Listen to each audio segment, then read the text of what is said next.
Okay, so I've had my first guitar lesson and my tutor is Paul, unfortunately for him. Is it going well? I'm not sure, because we've decided to waste 25% of our time, that's one whole lesson, on not learning any of the song.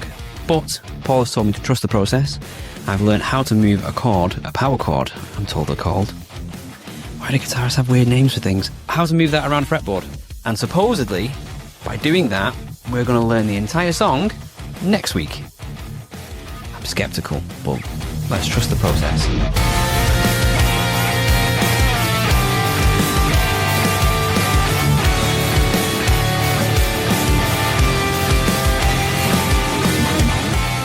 Before we learned any of that, Paul wanted to get the basics out of the way of things that I might need while being a guitarist. So first things first, you need your essentials. So you're going to definitely need a guitar first. So because I love you and I've been thinking of you, I got a little one for you just to start you off.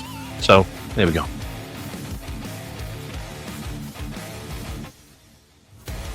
Right, dude, so you got your guitar, mate. You got your guitar, you got your tone maker, but you need an amp. So thinking this little tiny thing that you can just fit in your office, it just sounds great, and you can do tone bridge with it, and it's awesome. Nice little lady amp for you.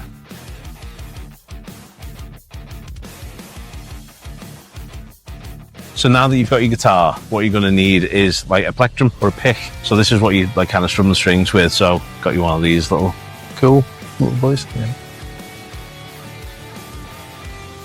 Right, so worst case scenario, you're going to be practicing for, so you've got 4 weeks to practice. So you might need to change your strings.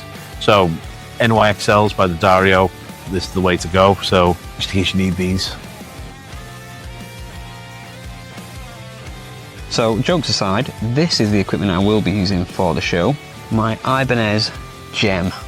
Look at the finish on that. This actually used to be Paul's guitar, and he played it at the NAMM show with Tony Iommi. So, if anything has magic within it to help me with this, it has to be this guitar. So, lots of people have been wondering how I'm going to actually fit in practice for this actual challenge. So what I've actually got here is I've got this marvellous little Laney rig. I'm not sure if they still do these, but it's a brilliant little thing. You just plug it in, it's all battery powered, and that's going to be on the desk. So I cannot get away with not practicing. That's not going to be an excuse at all. So things I've learned so far. 1, how to use a pick. More difficult than you think. 2, my fingers are killing. Like, I'm not sure what that's about. 3, I don't like distortion, but Paul does, so we're playing it with distortion. And what else? I don't understand tab, because he hasn't explained it, but supposedly I don't need it.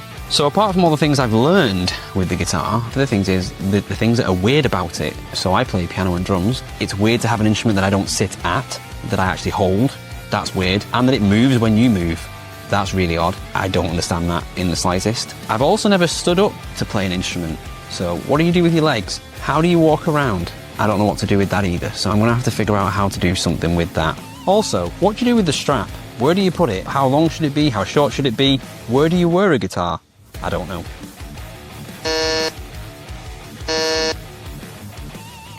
So keep an eye on everything we're doing. There'll be another video update next week when supposedly I'll have learned the whole song. There is a plan for week 3, which is to learn the solo. Yes, I am going to be the first person to take on a solo in this challenge, because these people here are really, really kind to me. There's no plan for week 4, so either it's panic or we've done so well that we don't need to do anything.